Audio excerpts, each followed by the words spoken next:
Good evening, you're watching Sunday Interview with me, Khuzwayo Zulu. Corruption has remained a major talking point for many Zambians, with a perception that the country is slowly losing grip on its efforts to protect public resources and create a nation that is relatively free from dishonest conduct such as bribery and fraud. Revelations by institutions such as the Financial Intelligence Center and the Auditor General's office paint a gloomy picture of blatant theft and continued abuse of office and public resources. One of the institutions tasked to fight this scourge is the Anti-Corruption Commission, ACC, but its relevance, more than ever before, is under intense debate. Is the commission politically controlled? Should it be disbanded into a smaller unit under the police? Has it served its purpose since its creation? Does Zambia need the Anti-Corruption Commission? Join me as I speak to the Anti-Corruption Commission Acting Director General, Rosemary Nkonde Khuzwayo, to answer these questions and many others. You're welcome to the program. Thank you. Now, just to begin with, I want you to introduce yourself to the viewer. Who is Rosemary Nkonde Khuzwayo? Okay. As rightly been put, my name is Rosemary Nkonde Khuzwayo. I'm a legal practitioner. I've spent most of my professional life at NPA, or before then the DPP's chambers. And at the time that I left the NPA, I was a deputy DPP, though the position is called Chief State Advocate. Then I moved to the ACC in October 2018. Substantively, I hold the position of Deputy Director General, but because the Director General is out of office, I'm acting Director General. I think that's all that I would say about myself. Basically, yeah. Yes. Now, I have set the tone on what people think of corruption levels in Zambia. It's a major talking point, it's a major point of discussion, both at political level, civil society, and of course ordinary Zambians. People thinking we have really gone into deep waters as a corrupt country. Is this where we are? I do not think that Zambia has gone that deep into the corruption levels. Yes, I believe and I agree that the ratings that TIZ gives, in fact, Transparent International, yes, the ratings that they give for all the countries are a reliable barometer of measuring corruption. However, when we look at the number of allegations or complaints that we get, the numbers do not correlate with the ratings or the figures that TIZ gets to give us every year, that they do the CPI. So yes, the perception is that we are really going down in terms of corruption, but when you look at the records that ACC has in terms of the complaints that members of the public make, they do not match up. So there's a missing link. Who's reliable? SCC, TIZ? I mean, TIZ is telling us clearly that our ranking as a country is not very good. Zambia increased in 2018, and the country still ranks among the most corrupt nations, standing at 105 out of 180 countries assessed. So yes, this doesn't tally with you what you have.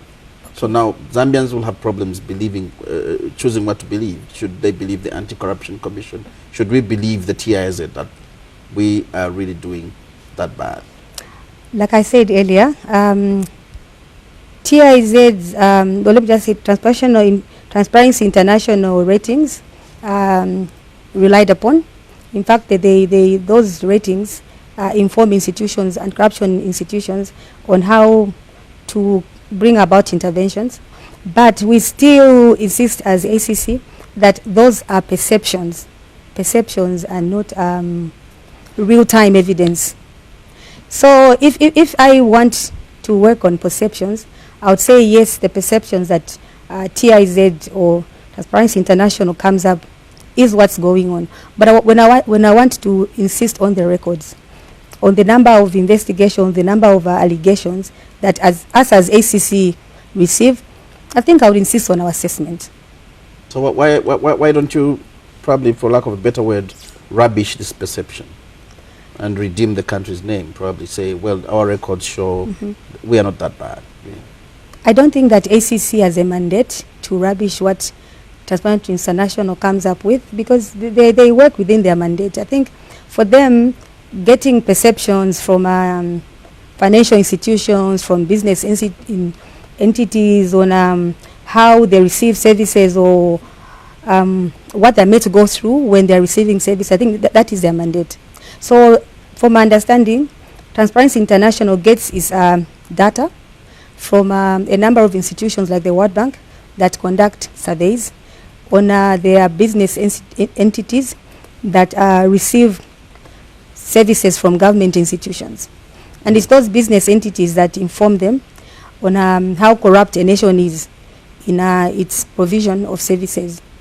But when we come to the Anti-Corruption Commission, we rely on the figures that we have in relation to how many complaints we get. Transparency International is not part of the anti-corruption. So who are we to rubbish what TIZ has come up with? Is their assessment a fair judgment? Is the perception a fair judgment? What would you say as Director General of the Anti-Corruption Commission? I think a perception is a subjective. It's subjective. I mean, that goes to what people or institutions that have dealt with government institutions feel. If they feel that at every point they are made to pay something, you know, for their services to be expedited, then that is their perception. Whether or not that is experience, or what are we talking about? Is it experience? Is it perception? Is this what people experience? And then it turns into what they think. Oh, I think that's a tough question. But unfortunately, we are not privy to who exactly in Zambia gives those, who forms part of the respondents for the TIZ surveys. We're not privy. But what I want to believe is that the people that form respondents are the people that have engaged or encountered public service providers. How difficult is it to clean this perception? I think it's about the mindset of the Zambians, or how they feel when they go to public service institutions, when they are trying to get services. What are they made to go through? What are they made to pay? You know, if at all they're made to pay for them to get their service. I think that's what makes them say whatever they say when they are responding to questions asked in the survey. Maybe I need to ask, is there a difference in terms of understanding and perception of what corruption is between you professionals and the ordinary Zambian sitting outside? Generally, I think that the Zambian people understand what corruption is. I think this is what makes them make complaints to the ACC, because they understand. But how deep they understand, I don't think it's as deep as we do, because as ACC professionals, we are able to identify the different types of corruption. And this is why when people make complaints, we are able to sieve, and where we think that those complaints that they are making do not form part of the ACC mandate, we send those complaints to relevant institutions. So it seems that clearly they may not understand your mandate fully. I was looking at your statistics released last week of the first half of this year. 417 cases reported, and out of those, more than half were non-corruption related, according to you as ACC, and you had to redirect those. It means people don't really understand where to take their complaints. They may not understand what corruption is, maybe. I think so. That's what I think too. And this is why when sometimes I get to read social media, the things that I see there, what people are terming to be corruption, is not actually corruption. So like for most people, if there's this politician who's now driving a car that he wasn't driving before, then he's corrupt. Or if people have gone to seek a service and they're not getting it on time, then there's corruption somewhere. If they see someone jumping the line, then there's corruption. But not all wrongdoing amounts to corruption. There are a lot of law enforcement agencies in Zambia who have different mandates. But most people, I think, just want to focus on the ACC. Whatever wrongdoing is happening out there, the ACC should come in. But not all matters fall within the mandate of the ACC. And that's why most of the cases that we receive are referred to relevant authorities that we feel can adequately deal with those complaints. How many of these, maybe by percentage, we could look at false reporting? And you have whistleblowers that probably may just want to dent people's names. And this complaint is probably also genuine from other people that, well, maybe SEC is turning into a rumor center or something. I don't think that the ACC is turning into a rumor center, because The ACC usually does not commence investigations on its own. We largely rely on people making complaints. And I'll tell you that at the ACC we have a committee that sieves complaints. So whenever complaints come into the institution, this committee sits to sift through to see if these complaints are part of the ACC mandate. If they are brought to the DG's office, who gets to decide whether or not we should commence an investigation. If the DG feels that those cases should go to relevant institutions, they are sent to those relevant institutions. And for a case to for a complaint to qualify for investigation, there must be substance to the complaint. So we do not dwell on rumors. I think if we are dwelling on rumors, the ACC would be overwhelmed with a lot of investigations, because rumors are on social media every day. The print media comes up with rumors all the time, you know. So if we were working on rumors, believe me, I don't think we would be sleeping. You of course do have fake complaints. Yes. I want to call them fake. Or is it false alarm? Yes, we do. How do you deal with them? Once you've established that this is not genuine, it's probably aimed at discrediting somebody. So if we feel that this allegation does not qualify, I mean, would not result into an investigation, we'll just close the case. But if we feel that this person that has made this allegation was doing it maliciously, we prosecute that particular individual. And there are a number of individuals that the ACC has prosecuted who've given us frivolous information meant to discredit. You have not announced that part so much. Is it for fear of scaring away whistleblowers? Yes.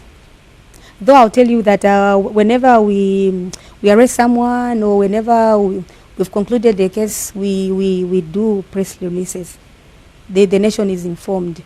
But I'll tell you that during my time, we've prosecuted only one person who had given us frivolous information, but we didn't announce that, because then we have to weigh how does that work in the face of the Whistleblowers Act. How would other would-be informers really come to us if they know that should the ACC discover that they are giving us false information, they're likely to be prosecuted? Isn't that a good thing to really deter people, especially in the face of social media and a lot of character assassination going on?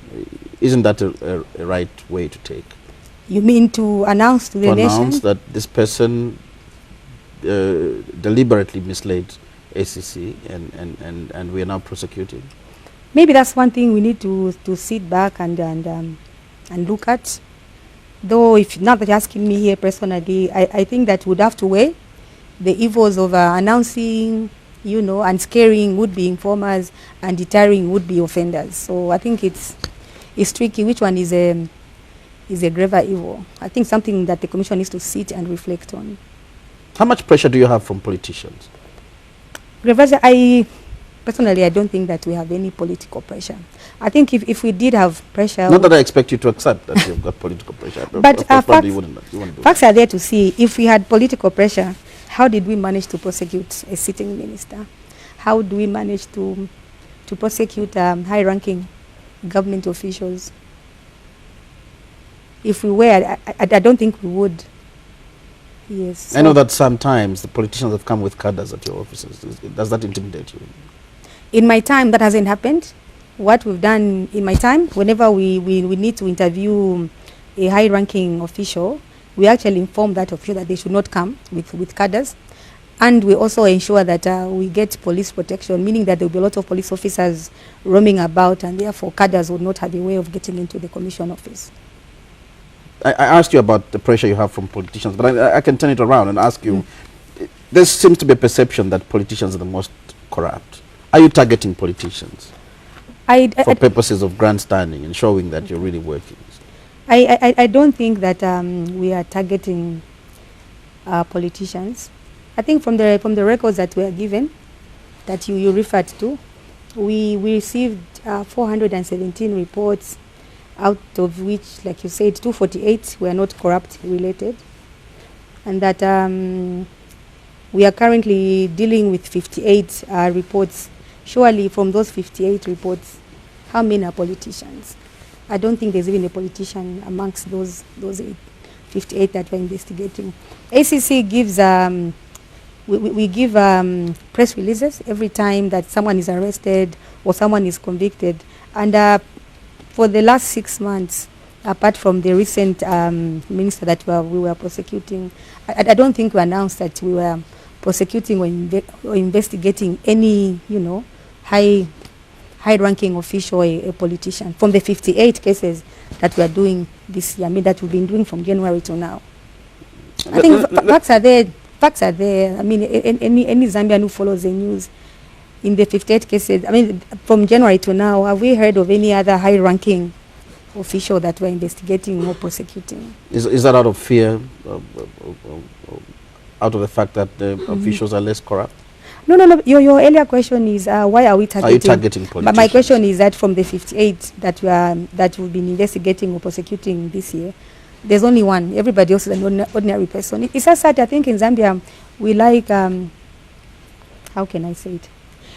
There will be like 10, 20 cases, but if out of those 20 cases there's someone who's known, then all the media attention would be on that one person, and the other 19 cases will have no coverage. So I don't know, but I don't think that we are targeting politicians. We our mandate cuts across the whole nation.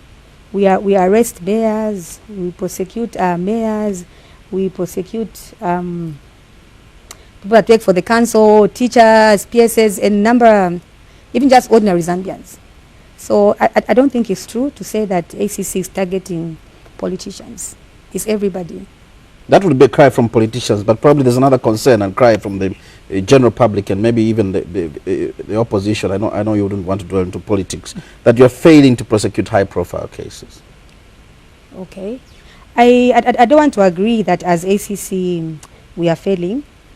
I think if people are sincere, they would own up and say that we win some, we lose some. There are some high-ranking politicians that we prosecuted successfully. There are others that we failed to successfully prosecute. Just like ordinary Zambians, there are some who've been acquitted, there are some who've been convicted. So it's give and take. We win some, we lose some.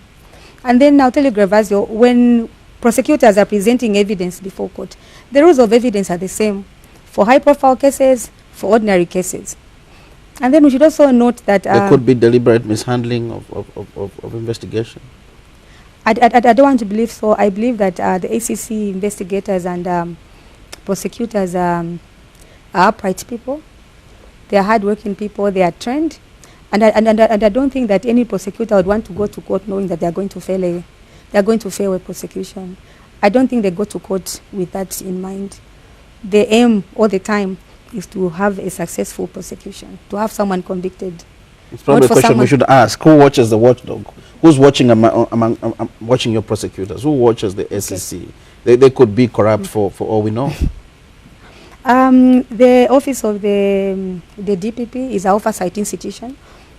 As you might be aware, for most cases, we require the DPP to give us a consent, meaning that when we're done with the investigations and we think that the case is good enough for trial, the docket is sent to the DPP, who also, using our expertise, will go through the docket and make a determination whether or not the case is good enough for prosecution. So I think in terms of investigations and prosecutions, the DPP is an oversight institution, and I'm sure she does a good job in ensuring that only the best cases get to go to court. When it comes to appeals? When it comes to appeal, the DPP is still in charge. The DPP needs to authorize that we should appeal. Even when you're not satisfied with the case, DPP has to instruct you to appeal. Not to instruct. Or you request that you... Yes, we request. And the DPP's the DPP's office is the one that the Constitution has given the mandate, on prosecutions. So if the DPP is of the opinion that that case does not warrant an appeal because it lacks merit, then we won't appeal. If she says that it does, then we'll go ahead with appeal. But at the end of the day, still, it will be our office that will be arguing the appeal. If she wants, we can call prosecute, but most times on appeals, the DPP's office attends to appeals. This is why she needs to authorize that we do an appeal. Sometimes you do take weak cases to the courts and you lose those cases. Gervasio, a cost to the government, a cost to the public? Okay. I don't think that would ever take, I think it would be responsible for the ACC and especially the DG to authorize a weak case to go to court. We don't. So why do you that. lose the cases? There are a lot of factors at play that make cases get lost. Yes, and you can't just blame the prosecutions. So there are a lot of players. You've got witnesses. Sometimes witnesses recant. At the time of interviewing a witness would say a lot of things. They are willing to testify. When it comes to court, the witness, a better term, chickens out. Or if they do come to court, sometimes they won't say as much as they did during the interview. So there, if you are not having, you're not soliciting as much evidence or any evidence at all from this crucial witness, how do you win the case? I know ACC can't go in the public and say, oh, we had 10 cases, we had 10 witnesses, and then out of those, 2 recanted, and that's why we lost the case. We don't do that. Yes, so... but then the records may not look so good on you. I'm talking probably, let's look at the first year. I don't know whether you're still investigating some, but let's look at the first quarter, the first year, first 6 months of the year. 417 cases reported, I think 248 not really corruption cases, meaning you probably have 179, 169 cases remaining. And out of that, only 33 arrests have been made. And out of the 33, only 7 convictions.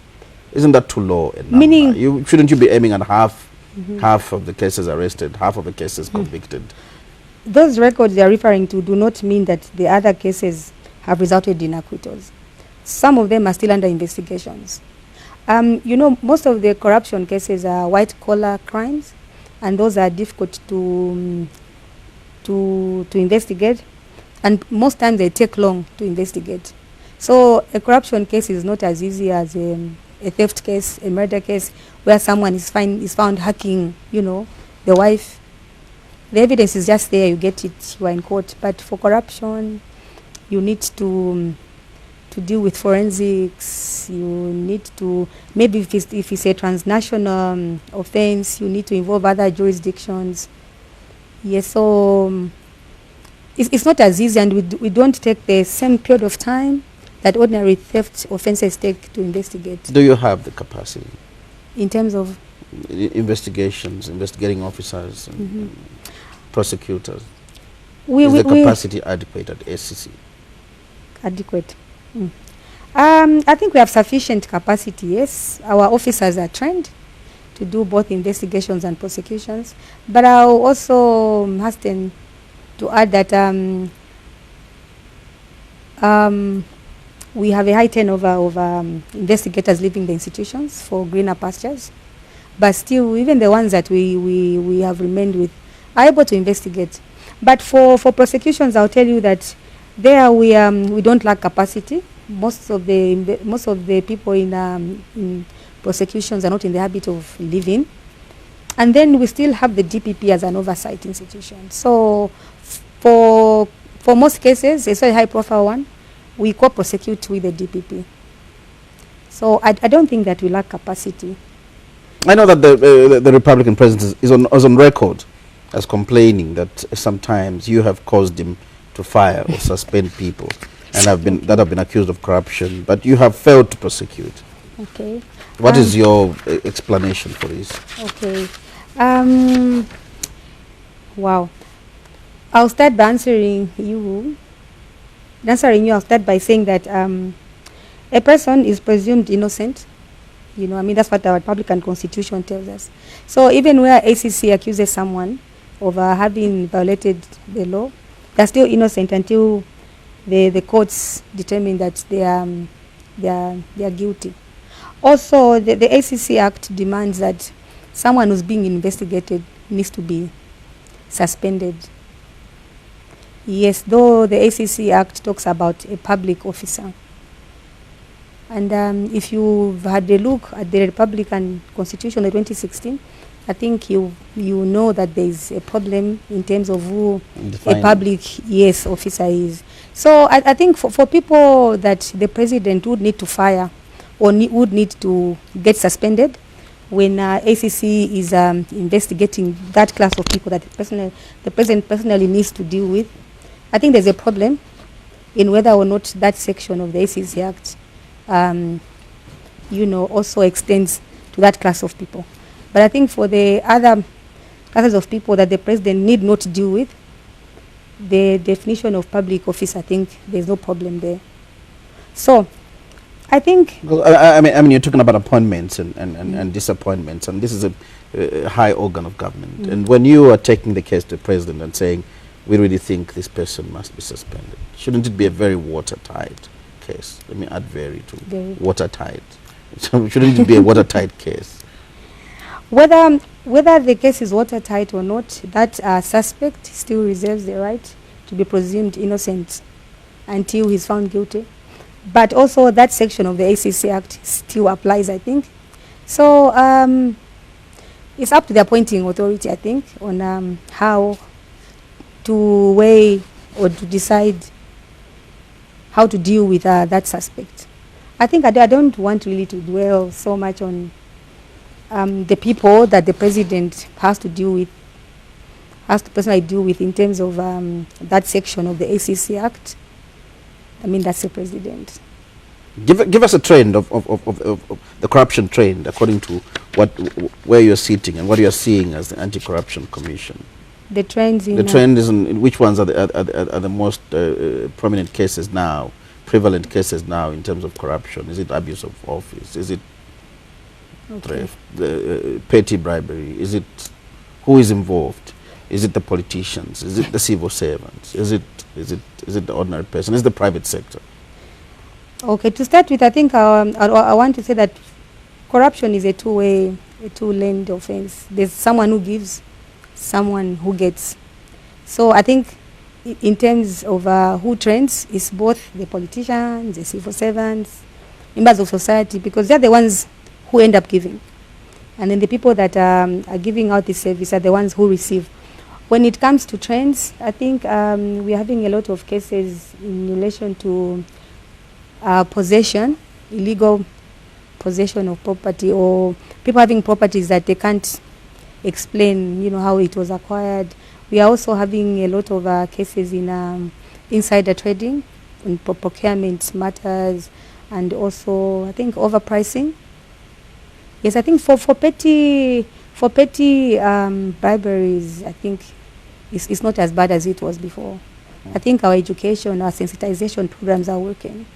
No, maybe it's not being reported anymore. People are probably given up on reporting small offenses. Maybe.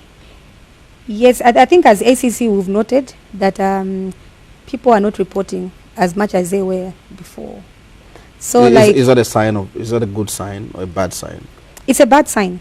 It's either people... Isn't it a sign that maybe corruption has been eradicated? If you look at the ratings from TIZ or just Transparency International, I don't think that the levels are reducing. In fact, if you look at that perception, the levels are increasing. But as ACs, we don't understand why we are getting fewer reports. Maybe... Lack of confidence? Probably people have given up on you now? I don't want to say it's lack of confidence. No one has conducted research to say whether or not people are not reporting because they lack confidence in us. Maybe they are becoming comfortable, who knows? We don't know why people are not reporting as much. But as ACC, we continuously urge people to lodge complaints whenever they come across, they hear that corruption is happening somewhere.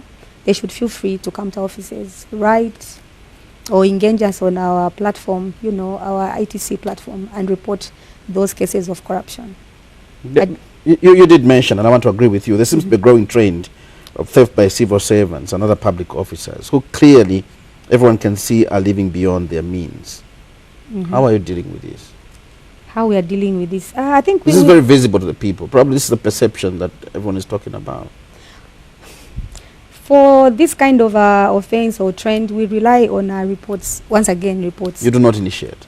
No, we rarely ever, unless maybe, but it's still reports. We rely on intelligence. Maybe our own people, we have an intelligence unit. Maybe our own intelligence unit comes across information, but mostly it should come from reports. ACC is not omnipresent. We are not everywhere. So we rely on people to make reports. So people should be encouraged to make as many reports as they can. If we find that they are false... This is a very worrying trend. Civil servants and maybe other public officers living beyond their means. But is it only civil servants? They're the majority handling public finance. Oh, okay. Public resource. Are you trying to initiate yourself a program to address this? How are you dealing with it? You're waiting on the people to tell you and you're moving? Like I just mentioned, we have an intelligence unit, which we are also relying on to gather information. So there's instances, yes, where some investigations relating to properties or wealth that our civil servants are amassing. There are instances where this unit gives us the information. They gather information and they bring it to the attention of like the DG's office or this committee that deals with complaints. But most times we depend on the public to give us this information. Like I told you, Khuzwayo, ACC is just one small institution. We are not everywhere. So we rely on people like you who are able to see, who know that your neighbor who's a civil servant gets 10,000, but your neighbor has got a net worth of 200,000. We expect you to make that complaint to us. Otherwise, we would not know about that. I want you to give us an update on into the investigations which came out largely on social media of the 48 flats built by a civil servant, 48 houses, and probably had many more other plots. And these have been forfeited to the state, and yet the suspect remains unnamed and probably unprosecuted. Okay. So when we became aware of that gentleman, the one we thought was the owner of the flats, investigations were directed at him. But in the course of investigations, it was clear that those flats or those properties were not in his name. So what we did as ACC, using our disposal regulations, we caused to be publicized the Gazette that we had seized those properties, and we named a number, about 5 or 4 people and institutions that we thought had anything to do with ownership of those properties. And that was done last year in August, but by April this year, no one had come forth to claim that those properties were theirs, including the person that we had initially thought owned those properties. And the person in whose name those properties were in, when interviewed, he disowned the properties. He said they were not his. So when we finally forfeited them in April this year, we couldn't go to the public and say this person or that person previously owned and you've now forfeited, because as it is now, those properties don't belong to anyone. This is why the owners, if they were ever any, didn't come forth to the ACC. That's a huge catch, a huge issue. You never announced when you forfeited the property. It was in, it was there was a Gazette. People are only hearing it now. It was that you made that move. It was publicized in the print media. So why is it coming out now? I think it's coming out now because last month I caused to write a letter to all the tenants that they should start paying rentals to the ACC. And this, I believe that one of the tenants or some tenants went to social media or I don't know where, and that's how that is coming up. But we did that in April this year. Is the case closed? It's closed, yes, because no one came forth to claim ownership, and so we can't prosecute anyone. Isn't that a simple way of dealing with such a big matter? Houses just drop from heaven, they don't belong to anyone. These are houses from God, and SEC just gets them and closes the case? I don't. Are you not obliged to go beneath this case and get to know who built them? I mean, this area has got a neighborhood. It's got people that live nearby. They know, and they should have seen somebody supervising the properties. Yes, so like I said, anyway, to start with, what we did as ACC is within our mandate. The law allows us to proceed the way we did. So whatever we did is within the law. But in terms of ownership, initially I said that at the commencement of these investigations, we had someone in mind whom we pursued. But along the way, he refused ownership. He denied he owned those flats. So even if we had to go to court today... He was probably running away from another charge, and you allowed him to, by simply saying they do not belong to me, and you just grabbed them.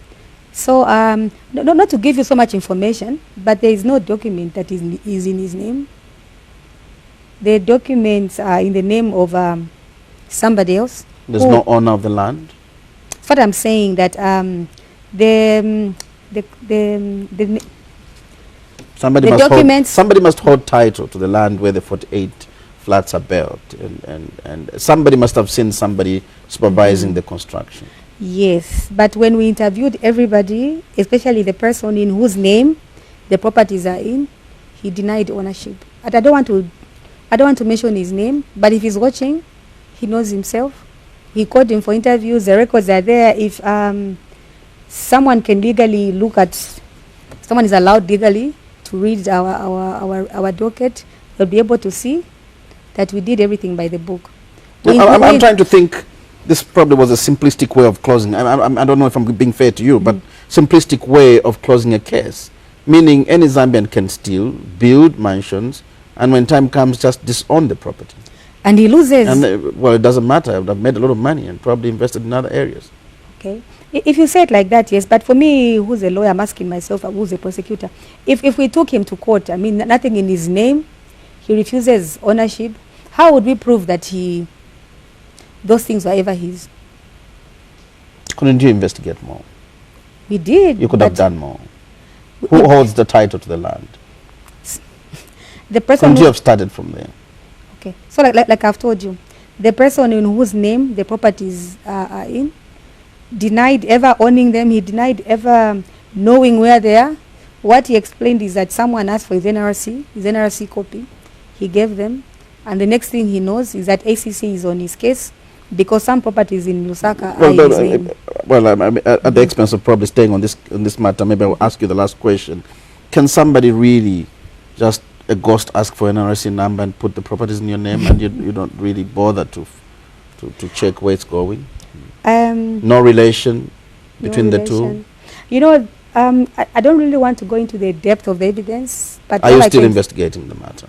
No. Maybe that's a question we should ask. We are not investigating. For us, ACC has gotten the assets. We've denied this wrongdoer, whoever it is, over the proceeds of this crime. The state now owns those flats. So I think we are okay. We've flats, and do you own the plots as well? He had 13 other plots. Yes, everything is now for the state. The flats, the land, everything. Yes, and now government will need to decide how those properties are disposed of. Let's move on. There seems to be a glaring discrepancy between the cases reported in the Auditor General's report and how many prosecutions you do and convict. Okay.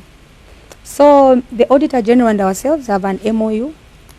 When the Auditor General is auditing institutions and they come across any matter that they think falls within the mandate of the ACC, even before their report is finalized, we are given cases to start working on. So the AG does not wait until it's done with the report for a particular year. We are given reports as and when they come across them. But just to mention that from the 2017 AG's report, we've picked 10 cases that ACC is investigating, because not all cases that are reported in the AG's report fall within the mandate of the ACC. Some are taken up by DC or the police. So we can't investigate all the matters that are reported in the AG's office, as not everything falls under our mandate. That's why I think there's that discrepancy. Are you able to mention some of the high-profile cases you're investigating now, maybe not related to the AG's report, Auditor General's report? Unfortunately, I can't, because if I did, I would be forewarning whoever we're investigating. But just be assured that there are a number of high-profile people or high-profile cases that we're investigating, and when the time is right, the ACC will give you an update. Now, the issue of overpricing and tenders being abused and projects being overvalued and people not getting value for what they're buying, what the government is buying, it seems to be top on the list of current cases. Are you winning in investigating such cases? Winning. Well, like I said earlier, Mr. Zulu, we win some, we lose some. I think for some cases, yes, we win. We get the results, people are prosecuted. For others, we are not that successful. And like I said earlier, whenever we investigate cases, we transmit them to the office of the DPP for further investigation. I mean, for her to ascertain whether or not the evidence is adequate to secure a conviction. So there's a lot of back and forth. Maybe the docket is sent back to us to do further investigations, or she just feels that there is insufficient evidence. How complicated are these cases to investigate? Inside dealing, inside trading? They are complicated because your would-be witnesses are the very persons who are involved.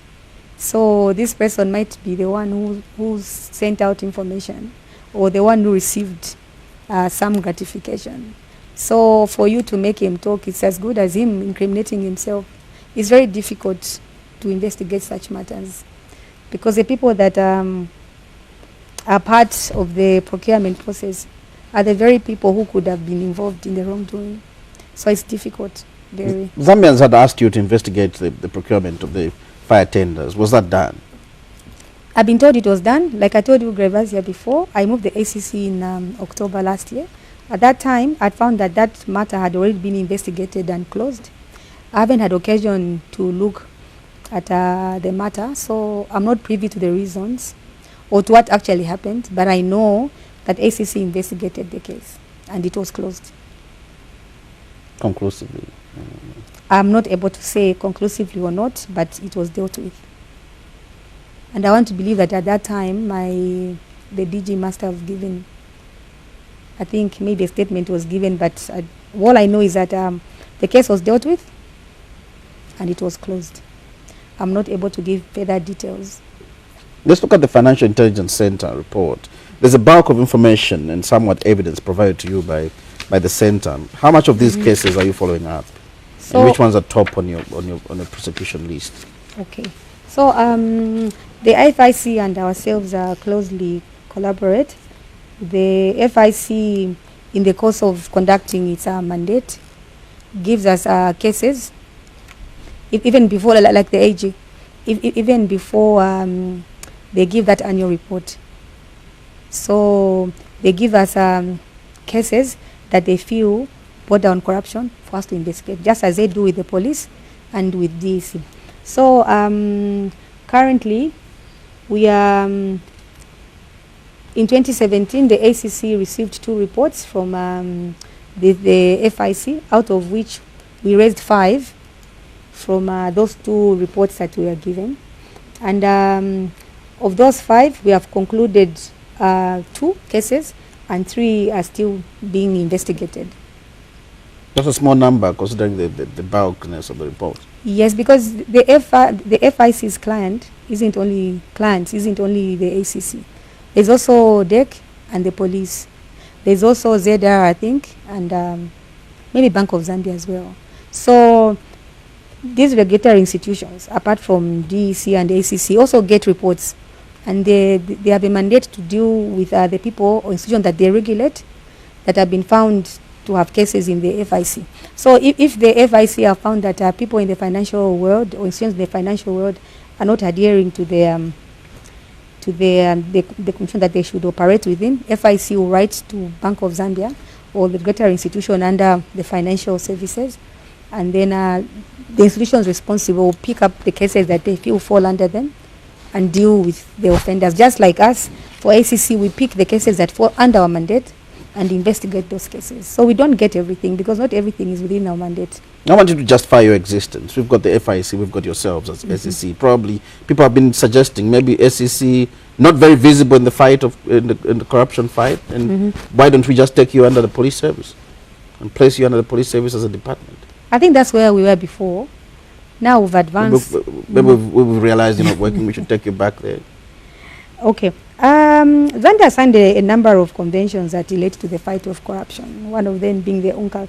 I think that if Zambia thought of taking the ACC to the police as a department, they will be going against the spirit in which those conventions were signed, and that I think Zambia would receive sanctions.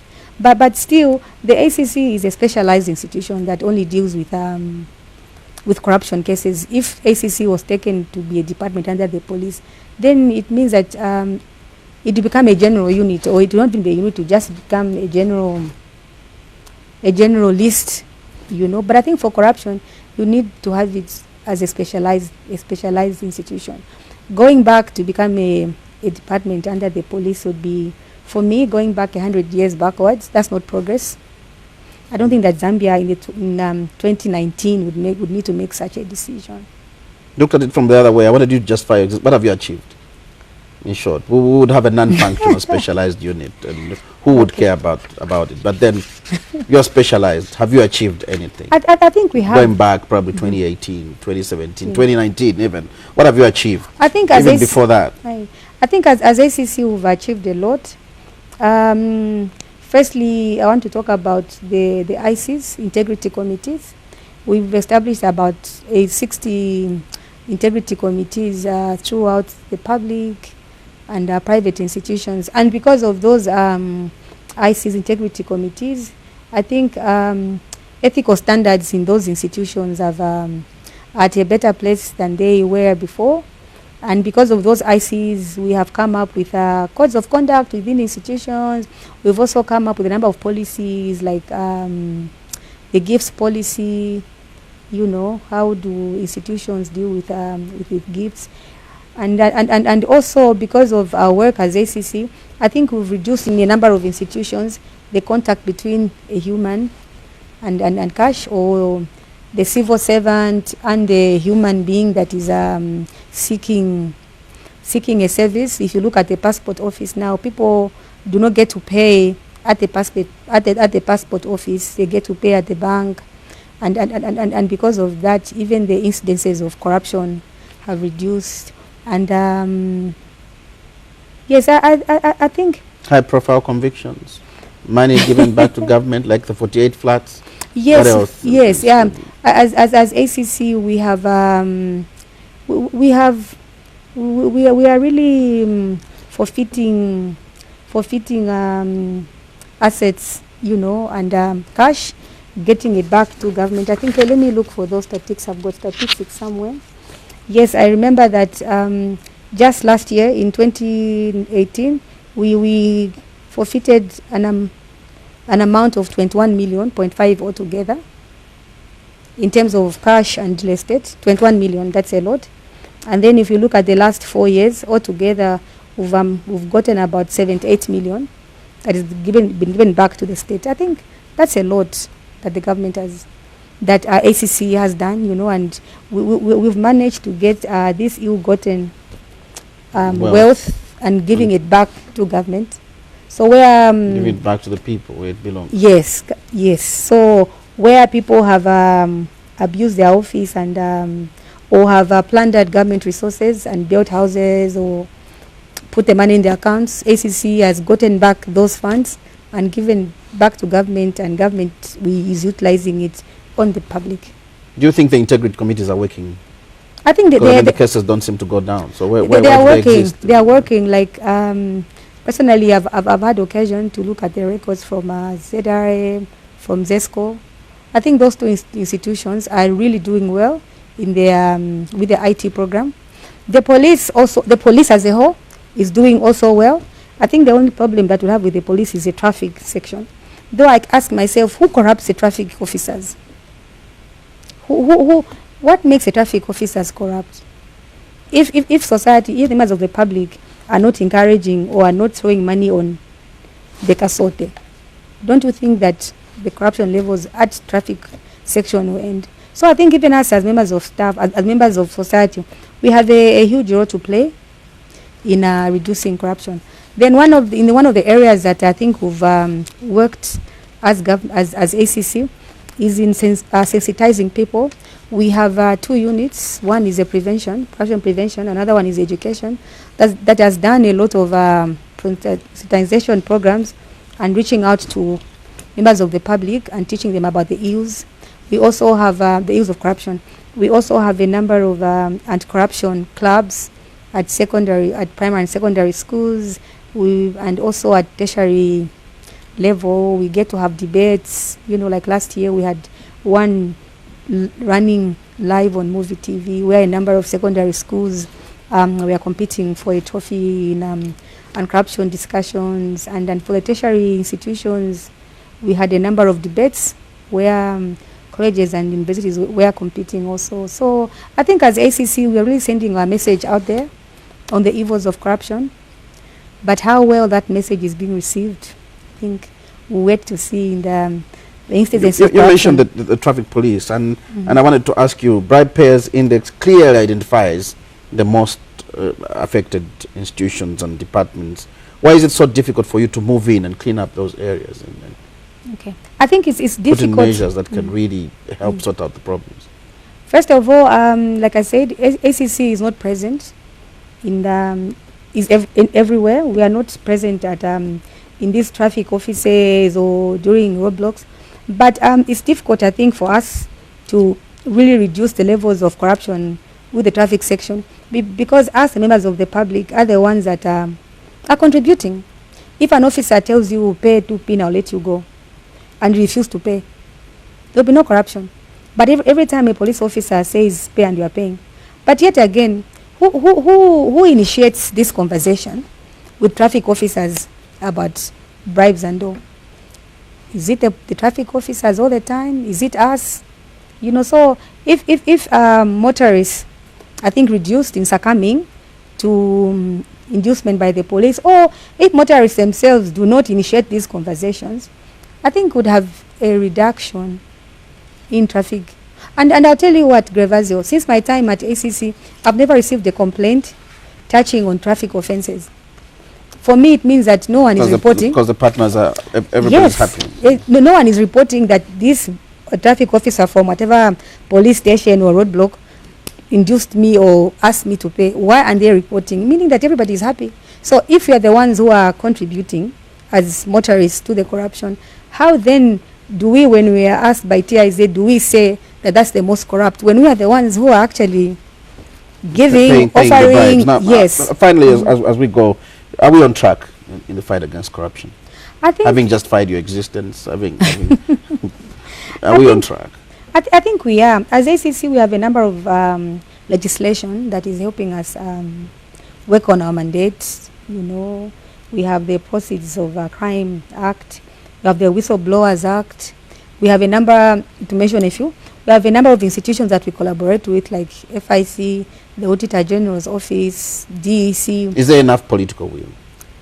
It's a word you hear on the streets. There's lack of political. Is there political will? For me, political will comes in 2 areas. One is on financing.